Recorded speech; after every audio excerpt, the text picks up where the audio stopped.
वो पूरा कर दिया जाएगा। जो वचन को मतलब यानी कहेगा, वादा करेगा, वो पूरा करके ही जाएगा। अगर वचनों को पूरा नहीं करेगा उसका इतिहास नहीं बनेगा। सीधी मोटी बात है, इतिहास नहीं बनेगा। और बाबा जी ने क्या संकल्प लिया वो भी भूल गया। गांव गांव आपको कितना सुनाया समझाया गया। कहा बच्चा मैं परिवर्तन करने आया हूँ और परिवर्तन करके ही जाऊंगा। कोई माई का लाल हमको इस परिवर्तन से रोक नहीं सकता। न मेरा काम कोई कर सकता है, न हमको अपने काम से कोई रोक सकता। ये छोटा मोटा चैलेंज है, ये तो विश्व के लिए चैलेंज।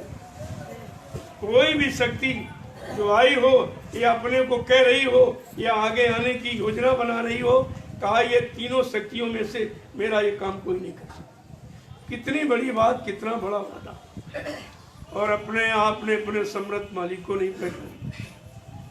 चलो और तो छोड़ दो, अपने मालिक को नहीं पहचाना जिसके साथ आप कितने साल, कितना मथुरा गए, कितना सत्संग सुना, कितनी बार दर्शन किया, कितनी हाथ में सेवाएं पकड़ाई, कितने वचनों का प्रचार किया और मतलब नामदान लिया और सुमरन ध्यान भजन किया और उन्हीं को बोल, उन्हीं की बात खत्म कर। तो तुम्हारे जैसा गद्दार को गुरु के लिए तुम्हारे जैसा गद्दार कौन होगा। तुमने तो सारा इतिहास ही पानी में फेंक दिया महापुरुष का। जबकि बाबा जी ने कहा कि सतयुग त्रेता द्वापर के इतिहास बन गए बच्चा। वो तो पुराने इतिहास तुम्हें पढ़ाए सुनाए जाए और उससे तुम्हारा कोई काम होने वाला है नहीं। क्योंकि जो समय निकल जाता है समय दोबारा आता नहीं। गुजरा हुआ जमाना आता नहीं दोबारा। जो समय नहीं आएगा तो समय का काम नहीं होगा, तो तुम्हारा काम कैसे होगा। कहा था मैं कलयुग का इतिहास बनाने आया हूँ और ऐसा इतिहास बनाऊंगा जो भूते न भविष्यते। सतयुग त्रेता द्वापर के लोग अपने अपने युग का इतिहास पढ़ना भूल जाएंगे। मैं ऐसा चमत्कार करूंगा जिसको हिंदुस्तानी नहीं सारा विश्व नमस्कार करेगा। ये सब कहाँ चला गया भाई? ये गुरबाणी कहाँ चली और तुम सुनने वाले कहाँ चले? आपने तो कोई काम अच्छा किया नहीं, तो लाभ तो मिलने का तुम्हारा प्रश्न ही नहीं। तुम गुरु से कोई लाभ लेने के अधिकारी ही नहीं है। फिर ये लाभ तुम्हारा परमार्थी देगा, ये भी आपको विचार। कितने बलपूर्वक कहा मैं कलयुग को भगाऊंगा और सतयुग को लाऊंगा। सबको न्याय सुरक्षा रोजी रोटी की व्यवस्था बना के दूंगा। 70 साल की आजादी में क्या नेताओं ने कोई ये काम किया है? जिन्होंने वादा किया सब झूठे वादे। बाबा जी ने कहा जो किसी ने नहीं काम किया, मैं सारे विश्व की व्यवस्था, हिंदुस्तानी नहीं सारे विश्व की व्यवस्था को ठीक करूंगा। मेरे पास ऐसी योजना भूमिका व्यवस्था है। मेरी उस परमार्थी योजना भूमिका के आगे एक दिन सारा विश्व नतमस्तक हो जाएगा। कितनी बड़ी चीज आपके लिए, और आप लोगों ने कुछ, क्योंकि आप गैरहाजिरी बोलते, कभी 4 महीने बीत गए, 5 महीने बीत गए, सत्संग में आने जाने। जब बच्चा रोज स्कूल जाता तो फेल हो जाता, और तुम कभी कभी आते, तुम कैसे पास हो? जबकि कहा क्या था, करिए नित्य सत्संग, हर रोज दर रोज प्रतिरोध सत्संग। पता नहीं कौन सा वचन कब तुम्हारे मुआफिक आ जाए और तुम्हारी समझ में आ जाए, तुम्हारा उसी से पास। इसलिए सत्संग कभी पुराना होता है।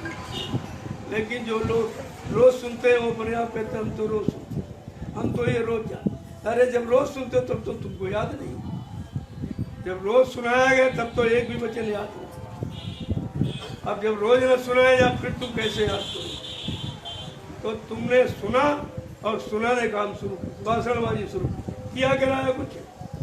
जबकि कहा था पहले करो, जब करके तुम्हें कुछ मिल जाए और गुरु आदेश दे दे अंदर बाहर में कैसे भी, तो आप काम करिए।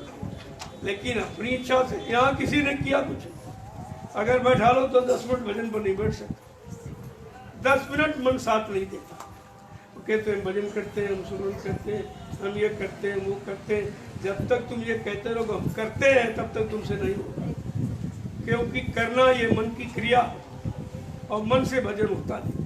भजन जीवात्मा का विषय है और तुम मन, इंद्री, शरीर से ही भजन को करना चाहते हो और तभी तुम कर नहीं पाते। जब तक तुम्हारी समझ में नहीं होगा कि भजन होता है और वो 24 घंटे होता और निरंतर होता, सोते जागते उठते बैठते काम करते, तुम किसी स्थिति परिस्थिति हो, भजन हो गया तो हो, फिर वो कभी बंद नहीं होता। लेकिन ऐसी स्थिति किसी किसी जीव कभी नहीं होती है, किसी किसी जीव की होती है।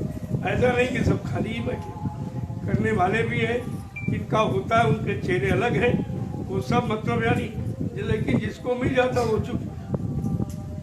कहीं दौलत मिल जाए रास्ते में बताओगे किसी, चुपचाप छिपा के रख लो, कभी नहीं बताओगे। ये तो आध्यात्मिक दौलत है जो यहाँ संसार में कहीं है, और इसलिए जिसको मिल जाएगी वो एकदम मौन हो जाए, कुछ नहीं बोलेगा, कुछ कहना ही बंद कर देगा सब। अब ये है गुरु आदेश है जीवों के लिए, तो कहना उचित है, उनके आदेश का पालन। बाकी अगर अपनी इच्छा से अपनी मनमुक्ता में आके कोई संदेश कोई भाषण करेगा तो वो निश्चित है, क्योंकि सुनाना भी ये काल के जाल में ही आता, वो भी फंसा लेगा। वैसे यहाँ तो कहना न बोलना, ताले जुआ के रखना, चुटकी खाके लपकी चुटकी बजा। वचन तो ये कहा कि आपको कुछ नहीं कहा। हाँ, अगर जीवों के भले के लिए, जीवों का काम नहीं हो रहा उसके लिए कुछ कह दिया जाए तो उसका पालन करो, वो तुम्हारा आदेश भजन में ही सम्मिलित कर दिया। लेकिन अपनी इच्छा से, अपनी मनमुक्ता, अपने लोभ लालच, अपने मान सम्मान के लिए अगर कोई कदम उठाओगे, वो खामियाजा तुमको भोगना, उसमें गुरु तुम्हारी कोई मदद नहीं। ये सब ध्यान में रखना। लेकिन यहाँ सब मनमुखी है, जो चाहते अपना इधर चले गए, उधर चले गए, इधर कह दिया, उधर कह दिया, उधर कह दिया, उधर क्या मिला तुम्हें क्या मिला इतने तुम? अरे आदमी कोई काम करता है, रोजगार धंधा आमदनी होती तभी करता, नहीं होगा बंद कर दिया। लेकिन इसमें कौन सी आमदनी? सारा समय की कीमत अगर निकाली जाए तो आपको किसी ने 500 दे दिया, किसी ने 1000 दे दिए, कोई खाना खिला दिया, कोई नाश्ता करा दिया, बस उसी में भी। अरे संत मत इतना सस्ता, इतना आप लोग खिलवाड़ बनाए हो। इसलिए कहा कि संत मता गजरात का चलता बंधन छोड़, हाथी का मत। जैसे हाथी बनी रास्ता जा रहा, कुत्ते घूमते रहते, क्या हाथी उनकी आवाज़ सुनता है? खड़ा होकर सुनने लगेगा, रास्ता रुक जाए।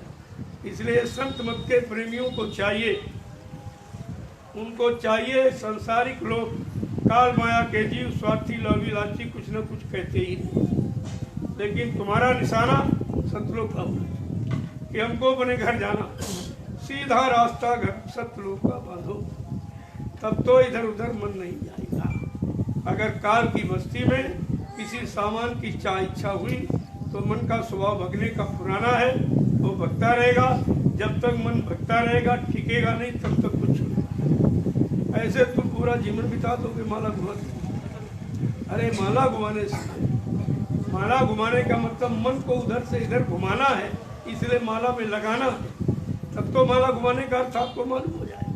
अगर माला घूमती रही और मन नहीं घूमा तो माला घुमाने का कोई अर्थ नहीं। कबीर साहब ने इसीलिए कहा, कर में माला फिरे, जी फिरे मुखमाए, और मनुआ यदि 24 फिरे, भाई या तो सुमरन, ये सुमरन नहीं, इसका फल आपको नहीं, और ये खंडित सुमरन माना।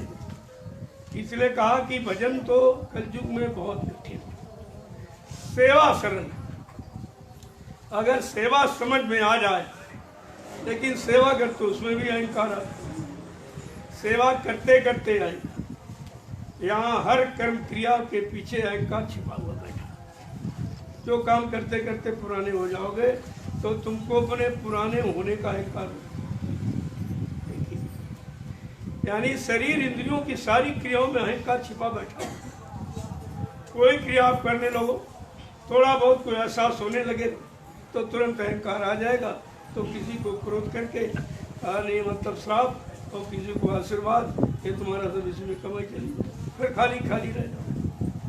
इसलिए संत महापुरुष जब कलयुग में आए तो उन्होंने नामदान तो आपको दिया, लेकिन ये कहा जो भी तुम कमाई करो 10 मिनट 15 मिनट 20 मिनट वो मेरे खाते में, तुमको कमाने का सिर्फ अधिकार, खर्च करने का कोई।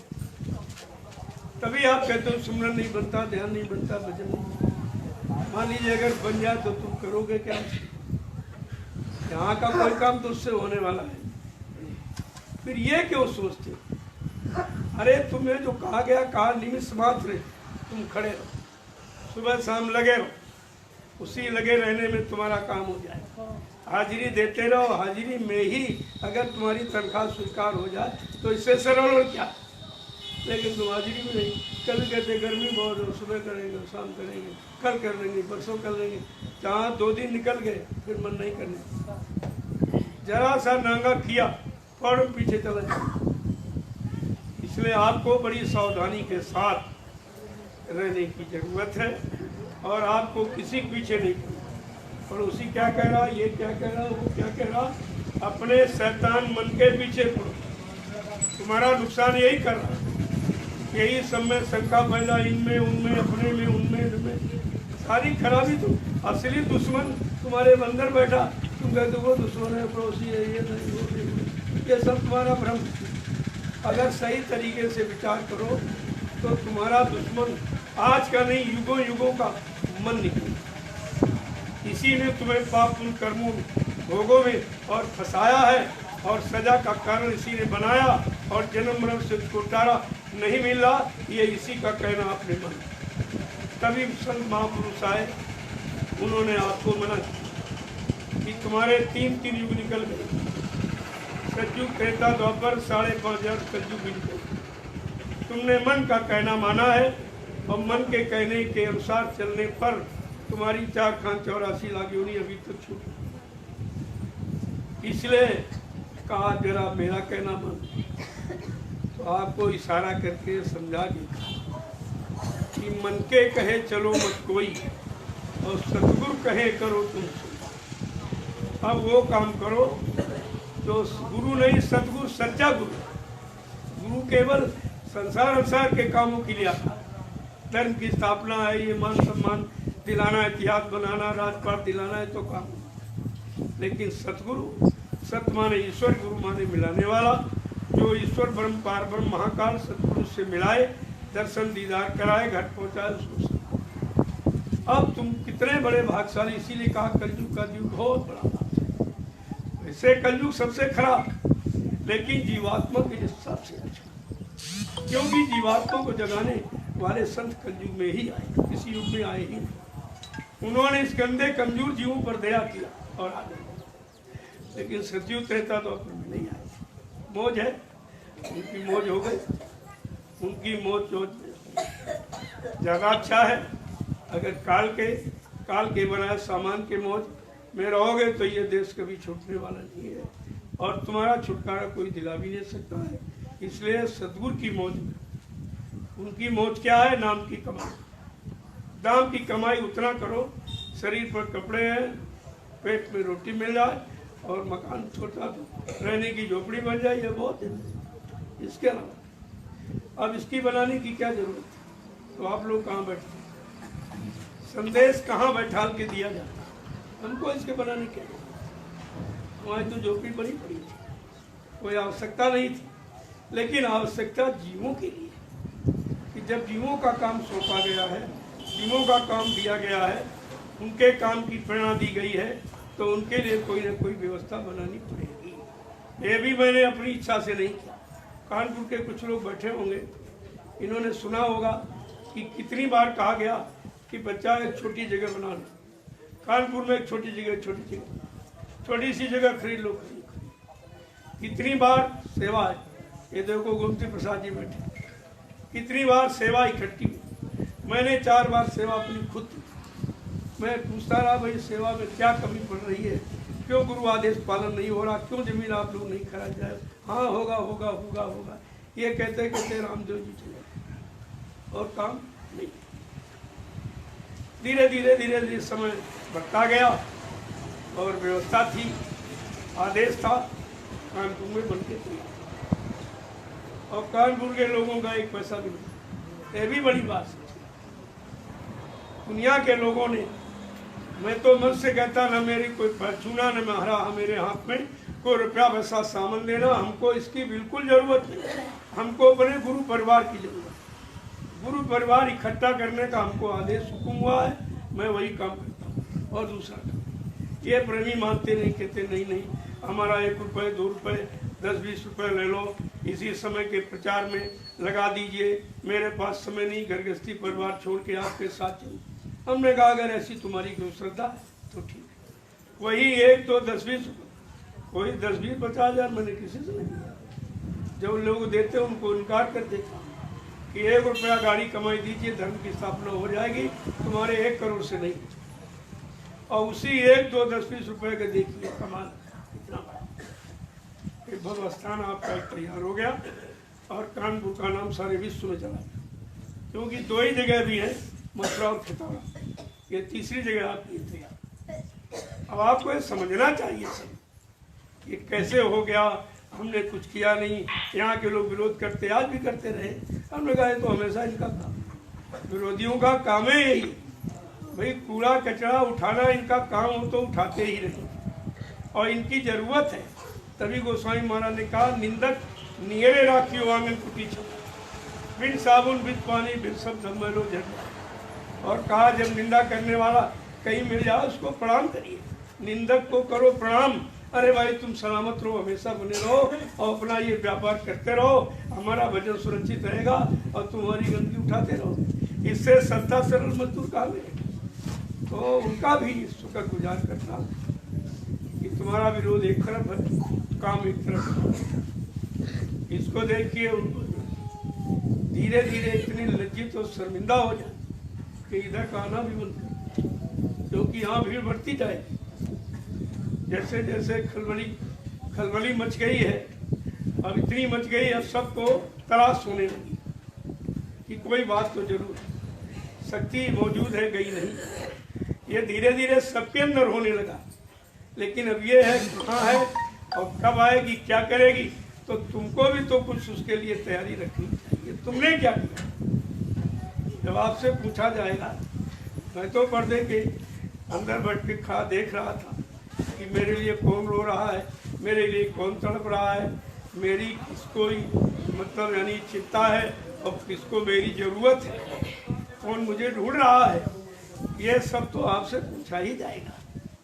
और उसके लिए चलो कुछ नहीं कर सकते तो अगर हमारा साथी दे देते तो इतना समय हमको 6 वर्ष लग गए मेहनत करते, बहुत थोड़े लोग मेरे साथ जुड़े। धीरे धीरे धीरे धीरे धीरे धीरे आपको उसका नज़ारा मैंने नैमिषारण्य में दिखा दिया। इस नैमिष की भूमि पर जो लोग गए उन्होंने देखा कि मथुरा की भीड़ बहुत पीछे हो गई। मथुरा के कार्यक्रमों से बहुत बड़ा कार्यक्रम, मथुरा में कोई 10-20 भंडारे रखते थे, वहाँ 100 से ऊपर भंडारे थे और 10 किलोमीटर तक आदमी ही आते। हम लोगों की समझ में आ गया नहीं नहीं नहीं नहीं नहीं नहीं, हमने चलो जब से जानो तभी से मानो। अगर जान गए हो मान लो अभी तुम्हारा बचाव हो जाए, लेकिन अंता मनता कुछ नहीं। वो जितनी देर देखते सीन उतनी देर, इसके बाद फिर बोल, क्योंकि वो बचने के काबिल, बचने के लायक नहीं, सजा पाने के तैयारी है। तो उस सजा से तो कोई बचा ही नहीं सकता। जब भी खाली बैठा किसी का चिंतन मत करो, किसी को मत देखो, किसी को देखने से किसी से मिलने से तुम्हारी जीवात्मा का कोई काम हो नहीं। बड़ी केवल की शरीर इंद्रियों में और फंस जाओगे तो निकल नहीं पाओगे। यही मोह ममता लगाव का कारण बन जाएगा और फिर तुम्हारी समझ में।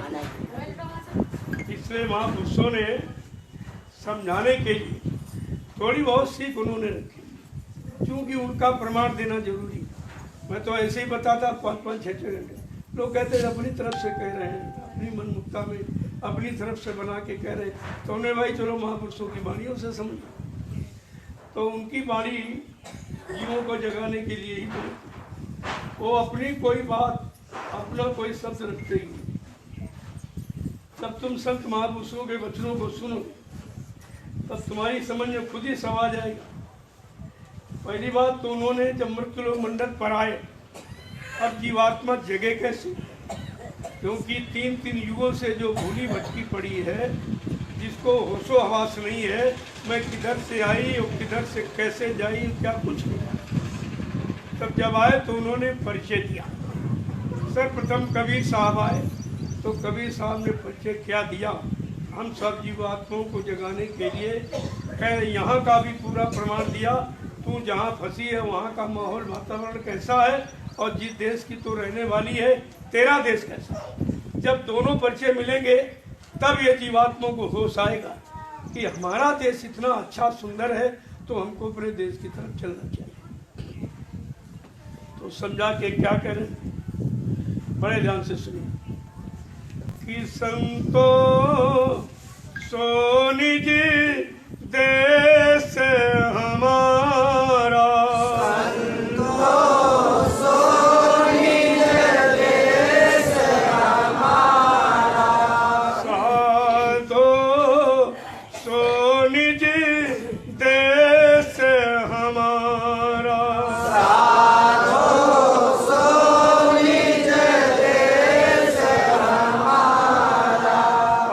महापुरुषों ने